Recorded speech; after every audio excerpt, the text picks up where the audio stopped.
आजादी अगर भीख में मिले तो क्या वो आजादी हो सकती है? आप खुद बताइए। जब गुलामी आपको उन लोगों ने युद्ध करके दी थी तो आजादी आपको भीख में कैसे मिल सकती है? Mountbatten was here for नहीं थी, वो भीख थी। और जो आजादी मिली है वो 2014 में मिली है।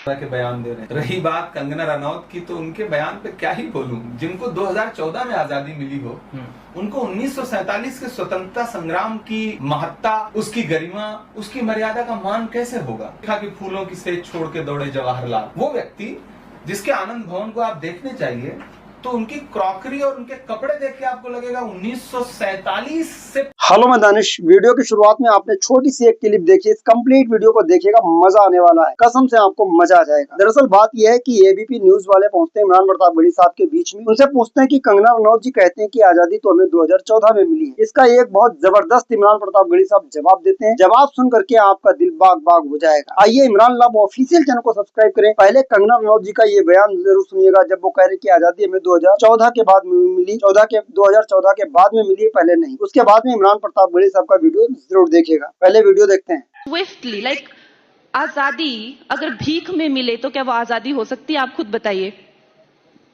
जब गुलामी आपको उन लोगों ने युद्ध करके दी थी तो आजादी आपको भीख में कैसे मिल सकती है? Mountbatten was here for नहीं थी, वो भीख थी। और जो आजादी मिली है वो 2014 में मिली है। इसीलिए सब आपको कहते हैं कि आप एक वीडियो आपने देख लिया है, अब आपको लेकर चलेंगे इमरान प्रताप गढ़ी साहब के वीडियो की तरफ। अब वो किस अंदाज में बहुत अच्छी तरीके से, कोई लाग लपेट नहीं, बस वीडियो को देख लीजिए। लगे कि शंकर उतर आए और कहने लगे कि जब भी राष्ट्रवाद के मुद्दे आते हैं तो वोट बैंक की राजनीति के चक्कर में कांग्रेस पीछे चली जाती है और कंगना रनौत तो पाकिस्तान से तुलना कांग्रेस की कर रहे हैं। रविशंकर प्रसाद जी को कैबिनेट में जगह नहीं मिल रही है, वो कुंठा है, तो नंबर बढ़ाने के लिए इस तरह के बयान दे रहे हैं। रही बात कंगना रनौत की, तो उनके बयान पे क्या ही बोलूं। जिनको 2014 में आजादी मिली हो, उनको 1947 के स्वतंत्रता संग्राम की महत्ता, उसकी गरिमा, उसकी मर्यादा का मान कैसे होगा? उनको क्या पता कि पंडित जवाहरलाल नेहरू के लिए कवि प्रदीप ने क्यों लिखा कि फूलों की सेज छोड़ के दौड़े जवाहरलाल। वो व्यक्ति जिसके आनंद भवन को आप देखने चाहिए तो उनकी क्रॉकरी और उनके कपड़े देख के आपको लगेगा 1947 से पहले कौन सी जिंदगी जीते थे पंडित जवाहरलाल नेहरू। और वो पंडित जवाहरलाल नेहरू तकरीबन 12 साल अंग्रेजों के खिलाफ जंगे आजादी लड़ते हुए जेल में रहे। अब कंगना रनौत उनके वंशजों को, उनकी पार्टी के अनुयायियों को सिखाएंगे कि राष्ट्रवाद क्या होता है। अब भारतीय जनता पार्टी मल्लिकार्जुन खड़गे को सिखाएगी कि राष्ट्रवाद क्या होता है। भारतीय जनता पार्टी सिखाएगी गांधी को मानने वालों को कि राष्ट्रवाद क्या होता है। जिन्हें तिरंगे से नफरत है, अपना झंडा प्यारा है, गांधी का कातिल अब भी जिनकी आंखों का तारा है, शर्मनाक इतिहास है जिनका अंग्रेजों से यारी का, वो अब हमको बांट रहे हैं सर्टिफिकेट गद्दारी का। तो मैं तो एक कान से सुनता हूं इन लोगों के बयान और दूसरे कान से निकाल देता हूं, क्योंकि इनके बयान सीरियस लेने लायक है ही नहीं। दरअसल भारतीय जनता पार्टी हताश है, कुंठित है, परेशान है, डरी हुई है। छात्र आंदोलन के बाद प्रधानमंत्री जी को नींद नहीं आ रही है, रात के 12-12 बजे सेल्फी मोड में वीडियोस बना रहे हैं। अब ऐसे में कभी वो दिमागी नक्सल बोल जा रहे हैं, कभी उनकी पूरी पार्टी आकर के कांग्रेस को राष्ट्रवाद पे ध्यान दे रही है। मुझे लगता है कि भाजपा को छात्रों के मुद्दे को थोड़ा गहराई से समझने की जरूरत है। आप अभी उस चिंगारी को समझ नहीं रहे जो इस देश के छात्रों के मन में जल रही।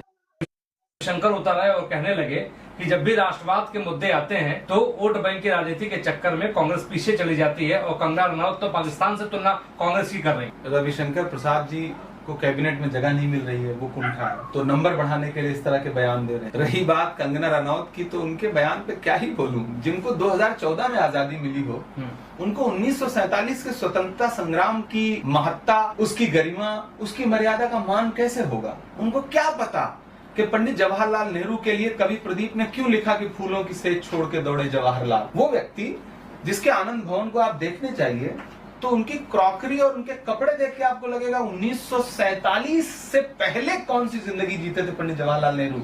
और वो पंडित जवाहरलाल नेहरू तकरीबन 12 साल अंग्रेजों के खिलाफ जंगे आजादी लड़ते हुए जेल में रहे। अब कंगना रनौत उनके वंशजों को, उनकी पार्टी के अनुयायियों को सिखाएंगे कि राष्ट्रवाद क्या होता है। अब भारतीय जनता पार्टी मल्लिकार्जुन खड़गे को सिखाएगी कि राष्ट्रवाद क्या होता है। भारतीय जनता पार्टी सिखाएगी गांधी को मानने वालों को कि राष्ट्रवाद क्या होता है। जिन्हें तिरंगे से नफरत है, अपना झंडा प्यारा है, गांधी का कातिल अब भी जिनकी आंखों का तारा है, शर्मनाक इतिहास है जिनका अंग्रेजों से यारी का, वो अब हमको बांट रहे हैं सर्टिफिकेट गद्दारी का। तो मैं तो एक कान से सुनता हूं इन लोगों के बयान और दूसरे कान से निकाल देता हूं, क्योंकि इनके बयान सीरियस लेने लायक है ही नहीं। दरअसल भारतीय जनता पार्टी हताश है, कुंठित है, परेशान है, डरी हुई है। छात्र आंदोलन के बाद प्रधानमंत्री जी को नींद नहीं आ रही है, रात के 12-12 बजे सेल्फी मोड में वीडियोस बना रहे हैं। अब ऐसे में कभी वो दिमागी नक्सल बोल जा रहे हैं, कभी उनकी पूरी पार्टी आकर के कांग्रेस को राष्ट्रवाद पे ज्ञान दे रही है। मुझे लगता है कि भाजपा को छात्रों के मुद्दे को थोड़ा गहराई से समझने की जरूरत है। आप अभी उस चिंगारी को समझ नहीं रहे जो इस देश के छात्रों के मन में जल रही। शंकर उतारा।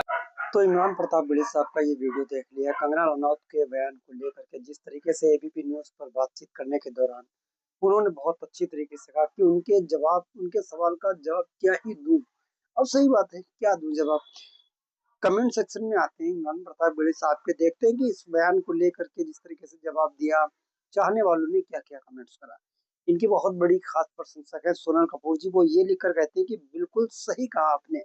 उसके बाद में एक और पूरा कमेंट्स आया है कि उन्होंने कहा कि पूरा पार्लियामेंट एक तरफ हमारा भाई एक तरफ जिंदाबाद भाई, आपकी बेबाकी को सलाम। भाजपा और खुद कांग्रेस के कई नेताओं को ट्यूशन लेना चाहिए। इमरान भाई से कौन सी बात कहाँ कही जाती है, सलीका हो तो हर बात सुनी जाती है। उसके बाद में एक और कमेंट्स आता है, वो ये लिखकर कहते हैं कि कौन सी बात कहाँ कैसे कही जाती है, सलीका हो तो हर बात सुनी जाती है। उसके बाद में बहुत तरह तरह के कमेंट्स आए। एक और कमेंट्स आया कि इमरान प्रताप बड़ी साहब के जरिए कही गई हर बात दुरुस्त होती है, खास करके शायराना अंदाज में कही गई बातें तो ऐसे जैसे समंदर को कतरे में ढाल दिया गया हो। सही, साफ और सच्चे अल्फाज, बहुत ही सही, लाजवाब। सही कहा वारो, हर मुद्दे का उसी अंदाज में जवाब देना। कोई भाई इमरान प्रताप बड़ी साहब से पूछे, बहुत अच्छा जवाब दिया है आपने। तो ये वो कमेंट्स थे 100% बात। तो ये वो कमेंट्स थे जो कंगना रनौत के 2014 के आज़ादी के बाद वाले सवाल के जवाब में जो वीडियो शेयर किया इमरान प्रताप बड़ी साहब ने, उनके चाहने वालों ने इमरान प्रताप बड़ी साहब की पुरजोर तारीफ की है और उनके वीडियो को कहा शेयर भी करिए। किसी ने दिल दिया, किसी ने लाइक दी, किसी ने तारीफ भरे शब्दों भरा गुलदस्ता पेश किया। तो आप किस नजरिए से इस वीडियो को देख रहे हैं? 2014 की आजादी को लेकर के आपसे अगर पूछा जाए, आप क्या कहेंगे? इमरान प्रताप बड़ी साहब से जो पूछा गया उन्होंने तो कह दिया, आपसे पूछा जाए आप क्या कहेंगे? कमेंट करके जरूर बताएं। मिलते हैं किसी और वीडियो के साथ, दुआओं में रखना। जय हिंद, अल्लाह हाफिज, अस्सलाम वालेकुम।